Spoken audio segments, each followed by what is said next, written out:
ये अपने बाप की तरह हैं। जैसे उनके पिताजी अपने ऊपर थूकते हैं, उन्हीं के मुंह पे गिरता है। तो जैसे ये अभी कह रहे थे, बीच में सुने होंगे कि हम आरक्षण के लिए ही, प्रस्ताव के लिए ही घूम जाते हैं। अमित शाह, मोदी जी, योगी जी, तमाम जेपी नड्डा जी के पास भी गए। तो ये प्रस्ताव लेकर नहीं जाते हैं, ये अपने को सेटलमेंट करने के लिए जाते हैं। तो अब इनको देखिए, एक तो हमारे माननीय जी हैं, वो कंबल बांट के राजभरों का विकास कर रहे हैं। ये अब बिजली का बिल कम करा के ये राजभरों का विकास करेंगे, क्योंकि सबसे ज़्यादा राजभरों के पास ही फैक्ट्रियां हैं, तमाम तरह का उनके पास किसान हैं, 400-800 बीघा का एकड़ का। इसलिए ये जो, जबकि ये राजभर समाज के पास रहने के लिए भी ज़मीन अवेलेबल नहीं है। तो एक बल्ब, 2 बल्ब जलाने से उनका 100 की जगह 150 बिल आएगा। तो उसी बिल की लड़ाई लड़ने जा रहे हैं। एसटी आरक्षण की लड़ाई कोई नहीं लड़ेगा। जब ये नमस्कार, आप देख रहे हैं काशी उजाला न्यूज। इस वक्त पूरे भारत में इतनी बड़ी चर्चा हो रही है कि बहुजन समाज पार्टी की सुप्रीमो बहन मायावती ने ऐलान कर दिया है कि हम अपने दम पे अकेले चुनाव लड़ेंगे, ना एनडीए की तरफ जाएंगे, ना इंडिया की तरफ जाएंगे। और हम जानेंगे जागो राजभर जागो के समाज को लेकर के कहाँ लेकर जाएंगे। और हमारे पास महेंद्र राजभर हैं और जागो राजभर जागो के संयोजक पारस राज। तो बताइए कि आपका समाज, राजभर समाज, किस तरफ जाएगा? राजभर समाज तो अभी आप जो कह रहे हैं, राजभर समाज के जाने का तो मेन उद्देश्य हमारा है कि जो एसटी आरक्षण की जो हम लोग लड़ाई लड़ रहे हैं, अगर उसमें इंडिया, अगर हमारा जो इंडिया गठबंधन है, अगर ये प्रस्ताव भेज देता है तो समाज पूरा का पूरा बीजेपी की तरफ जाएगा। अगर हमारा अभी तक जो प्रस्ताव की मामला चल रहा है हाई कोर्ट में, अगर सरकार प्रस्ताव भेज देती है तब तो ठीक है, नहीं तो जो मायावती बहन जी का है, तो बहन जी के साथ तो राजभर समाज बहुत सदियों से रहा है। क्योंकि स्टार्टिंग ही राजनीति में, जो राजनीति स्टार्टिंग हुआ है राजभरों का, वो बसपा से ही हुआ है। और बसपा ने जो ऐलान किया है अकेले लड़ने के लिए, तो अकेले लड़ने के लिए जैसे कांसीराम ने पहले छोटी छोटी जातियों को लेकर के कास्ट कम्बिनेशन के तहत चुनाव लड़ा था, तो उसमें बसपा का फ़ायदा हुआ था। अगर यही स्थिति है पूर्वांचल में, 10 से 12 लोकसभा ऐसे हैं जहां राजभर बाहुल्य हैं, जहां जिसको चाहे जिता सकते हैं, जिसको चाहे हरा सकते हैं। अगर 2-4 सीट उसमें से 2-4 राजभरों को कैंडिडेट बसपा बनाएगी तो राजभरों का वोट प्लस करेगा और राजभर पूरा का पूरा उधर जाने का, बसपा की तरफ मुड़ने का प्रयास कर जाएंगे, और जिससे कि बसपा का बहुत बड़ा फ़ायदा होगा। और अगर यही कास्ट कम्बिनेशन लेकर चुनाव बसपा लड़ती है तो समझ लीजिए कि सबसे मजबूत स्थिति में आएगी। क्योंकि अब आप जो बहन जी ने जो ऐलान किया है, इससे किसी का फ़ायदा हो न हो, लेकिन ओम प्रकाश राजभर का फ़ायदा होने वाला है। क्योंकि अब वो इसी बसपा के ऐलान के देखते हुए अब सरकार पे दबाव बनाएंगे कि हम बहन जी प्रधानमंत्री बनने लायक हैं, बहन जी प्रधानमंत्री बनने लायक है। क्योंकि पहले भी आपने देखा होगा कि बार बार कहते हैं कि बहन जी ही प्रधानमंत्री बने, हम उनके साथ रहेंगे, बहन जी को कोई ऐलान कर दे तो हम जो ऐलान करेगा हम उसके साथ रहेंगे। अब दबाव बनाने के लिए, ब्लैकमेल करने के लिए ओम प्रकाश जी को मुद्दा मिल गया है। हाई कोर्ट का जो निर्णय आने वाला था, वो निर्णय का क्या हुआ? देखिए, हाई कोर्ट का निर्णय आने वाला नहीं था, उसमें रिपोर्टिंग था। तो 2 तारीख को डेट लगा था, जिसमें कोर्ट ने कहा कि आप अभी तक क्या किए हैं, हमको 4 तारीख तक लाकर बताइए। तो 4 तारीख को इन्होंने कहा कि मुझे एक अवसर और दिया जाए। तो कोर्ट ने अंतिम अवसर उनको 13 मार्च का डेट दिया है कि 3 जनवरी से लेकर 3 मार्च तक आप रिपोर्टिंग करें। अगर नहीं करते हैं तो 13 तारीख को हलफनामा के साथ आप तलब हों। प्रिंसिपल सेक्रेटरी समाज कल्याण विभाग को उन्होंने तलब किया है।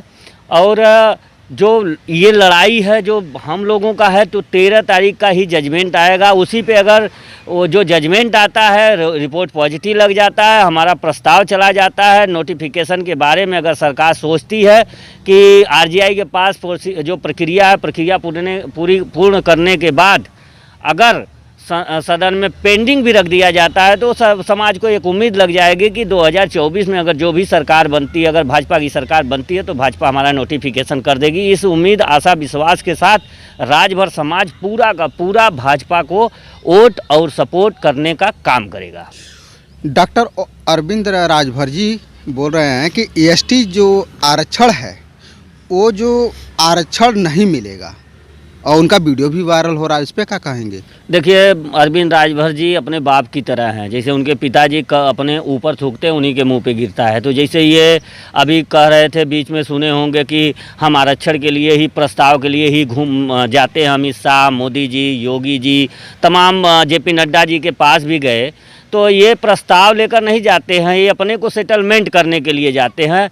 तो अब इनको देखिए, एक तो हमारे माननीय जी हैं वो कंबल बांट के राजभरों का विकास कर रहे हैं। ये अब बिजली का बिल कम करा के ये राजभरों का विकास करेंगे, क्योंकि सबसे ज़्यादा राजभरों के पास ही फैक्ट्रियां हैं, तमाम तरह का उनके पास किसान हैं 400-800 बीघा का एकड़ का। इसलिए ये जो, जबकि ये राजभर समाज के पास रहने के लिए भी ज़मीन अवेलेबल नहीं है। तो एक बल्ब 2 बल्ब जलाने से उनका 100 की जगह 150 बिल आएगा। तो उसी बिल की लड़ाई लड़ने जा रहे हैं। एसटी आरक्षण की लड़ाई कोई नहीं लड़ेगा।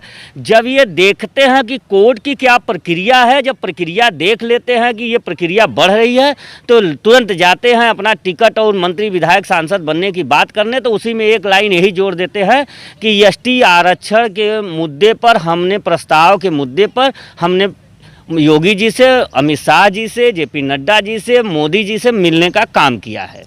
तो क्या लगता है कि अरविंद राजभर का जो पार्टी है, या कहा जाए कि ओम प्रकाश राजभर जी की पार्टी जो है, और अपने पूर्वांचल में तो अगर देखा जाए तो आप भी जागो राजभर जागो के सचिव हैं, आप अपने समाज को क्या संदेश देंगे इस 2 पार्टियों के बीच में जो लड़ाई हो रही है?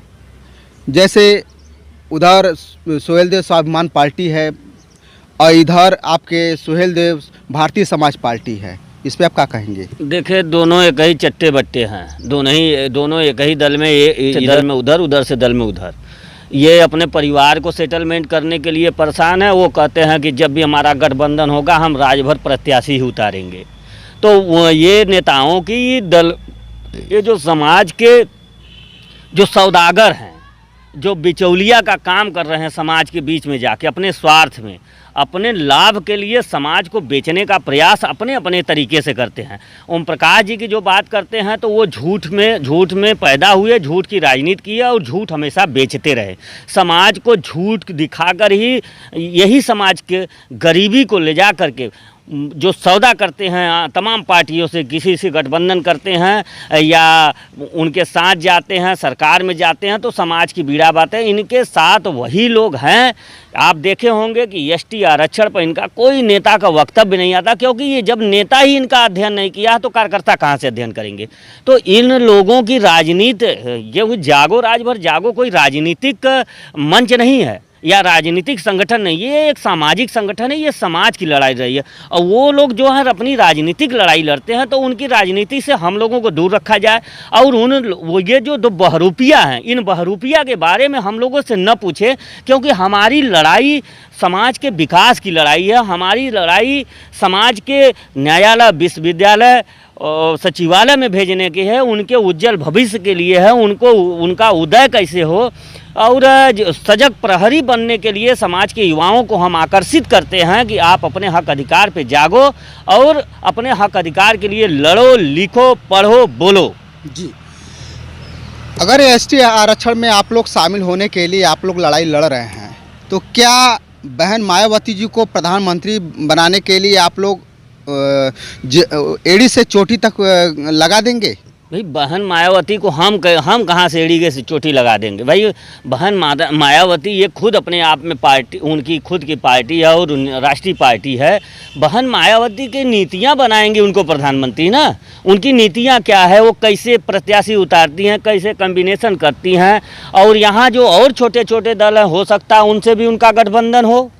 भाई देखिए, उनका कहने का मतलब कि वो अपने पार्टी के कार्यकर्ताओं को के लिए इशारा किए हैं कि आप लोग तैयार रहो, हम अकेले चुनाव लड़ेंगे। और रही बात कि राजभरों की, तो राजभरों को वो तो राजभर देखिए, पहले जात उसके बाद पात। पहले हमारा समाज जाति को देख कर के वोट करता है, जब कोई नहीं मिलता है तो वो पार्टी पे जाता है। अगर 4-5 टिकट जो भी पार्टी देती है, इंडिया भी बहुत करेगी तो 1 टिकट देगी, और जो एनडीए है वो भी 1 टिकट देगी। बसपा के पास एक सुनहरा मौका है कि 3-4 टिकट राजभरों को दे दे, पूर्वांचल के सारे राजभर उनके साथ चले जाएंगे। अरविंद राजभर जी घोसी से चुनाव लड़ने के लिए ताल ठोक रहे हैं, इस पे आप क्या कहना चाहेंगे? देखिए, वो ताल घोसी से नहीं, इंडिया के किसी भी टिकट से ताल ठोके, क्योंकि अब समाज जाग चुका है। जो ये लोग कहा जाए एक तरह से जो तीतर का काम कर रहे हैं, अपने लिए जो तीतर का काम कर रहे हैं, ये तीतर वाला काम इस बार बंद होगा। क्योंकि ये लोग दोबारा इनके पिताजी 2 बार सदन में गए। हमारे एक जो आपको देखे होंगे कि किसी मीडिया में बोले थे कि सस्ते और सड़क छाप, ये दोनों लोग अपने 2027 के सीट बचाने के बारे में सोचे। और इस समय जो स्थिति है, घोसी, मऊ, सलेम